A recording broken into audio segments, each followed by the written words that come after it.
நிறைய போராட்டங்கள் எல்லாத்தையும் தாண்டி வர வேண்டியது இருக்குது, கஷ்டங்கள் எல்லாமே. ஆனால் ஒன்று மட்டும் நினச்சிக்கிட்டேன். என்னென்னா, நான் ஊர்லேருந்து பெட்டியை தூக்கும்போது எங்கள் ஊர் பேர், எங்கள் அப்பா அம்மாவோட பேர், என் ஒய்ஃபோட பேர், இதை ஏதாவது உலகமே பார்க்கக்கூடிய ஒரு மேடையில் நின்று சொல்லணும்னு ஆசைப்பட்டேன். அதை சொல்கிறதுக்கான ஒரு மேடையாக இது அமைஞ்சிருக்கு. ரொம்ப எக்ஸைட்மெண்ட்டாக இருக்குது. என்னன்னு தெரியல. நம்ம ஊர் வந்து சின்னமனூர் பக்கத்தில், தேனி மாவட்டம் சின்னமனூர் பக்கத்தில் சுக்காங்கல்பட்டின்னு ஒரு அழகான கிராமம். அந்த கிராமத்துலேருந்து தான் வந்தேன். எங்கள் அப்பா பேர் வந்து குட்டிக்கண்ணன், எங்கள் அம்மா பேர் காஞ்சனா, என் மனைவியோட பேர் பாமா ருக்மணி. இவ்வளோதான், பெரிய ஆசையெல்லாம் இல்லை. இதோ இந்த கனவுகளை சுமந்துட்டு தான் நான் வந்தேன். என்னைய மாதிரி கிராமத்திலேருந்து வந்த இங்கே இருக்கிற எல்லா இளைஞர்களுக்கும் இந்த அவார்டை வந்து சமர்ப்பிக்கிறேன். நான் வந்தால் என் கிராமமே வந்த மாதிரி. அடுத்த வருஷம் இந்த மேடை அலங்கரிக்கிறதுக்கு என்னைய மாதிரி ஒரு 100 கிராமத்தை வந்தால் எனக்கு ரொம்ப சந்தோஷம். அதுதான் எனக்கு கிடைக்கிற மிகப்பெரிய வெற்றி. உங்கள் வீட்டில் எவ்வளோ சப்போர்ட்டிவாக இருப்பாங்க? ஐயோ, எங்கள் வீட்டில் பயங்கர சப்போர்ட்டுங்க. உங்களுக்கே தெரியும், சினிமாக்காரனுக்கு பொண்ணு தர மாட்டாங்க. அவங்களுக்குலாம் கிடைச்சிரும். ஆமாம், என்ன கேளுங்க. ஆமாம், ஐயோ ரொம்ப கஷ்டம் சார். சினிமாக்காரன் பொண்ணு தரல. அதே என்னையும் மீறி ஒரு பொண்ணு ஏற்றுக்கிட்டாங்க. ஏமாத்தான் கல்யாணம் பண்ணேன். இங்கே இருக்கிறதுக்கு அவங்க முக்கியமான ஒரு காரணம் அவங்க தான். என் மனைவி, என்னுடைய பசங்க. இப்போ தான் கல்யாணம், குழந்தை பிறந்து ஒரு 20 நாள் ஆகுது. அவங்க பேர் சொல்லுங்க. மூத்த பொண்ணுக்கு பேர் வந்து யாத்விகா ஷாம். 2வது பொண்ணுக்கு பேர் வந்து இன்னும் வைக்கல. 30 நாள் முடிஞ்சதுக்கு அப்புறம் தான் வைக்கணும். பார்க்கறதுக்காக வந்திருக்காங்க.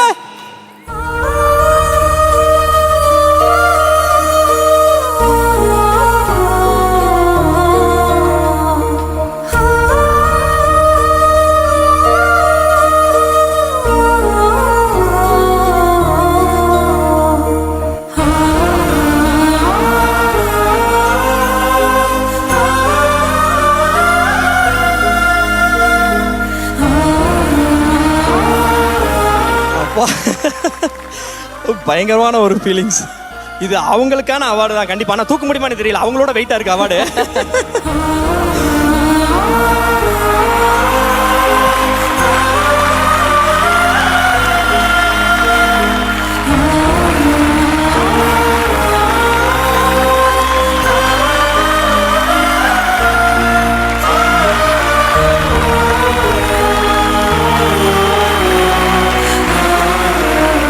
இல்லை, 1 மணி நேரத்துக்கு முன்னாடி கூட கூப்பிட்டேன்.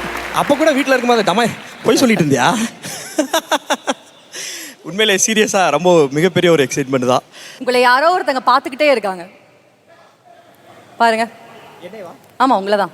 யார் வந்திருப்பாங்க உங்களை பார்க்கறதுக்குன்னு நினைக்கிறீங்க? தெரியலையே யார் வந்திருக்கா. சார், அவருக்காக வந்திருக்கீங்களே, கொஞ்சம் எந்திரிச்சு நில்லுங்க. எந்திரிச்சு நில்லுங்க சார். அங்க பாருங்க, யாரோ கை காட்டுறாங்க. யார் தெரியுதா? அப்படியே அப்படி திரும்பி அதுல பாருங்க ப்ரோ. பின்னாடி பாருங்க. ஏய் அப்பா, எங்க இருக்கிறாரு அப்பா?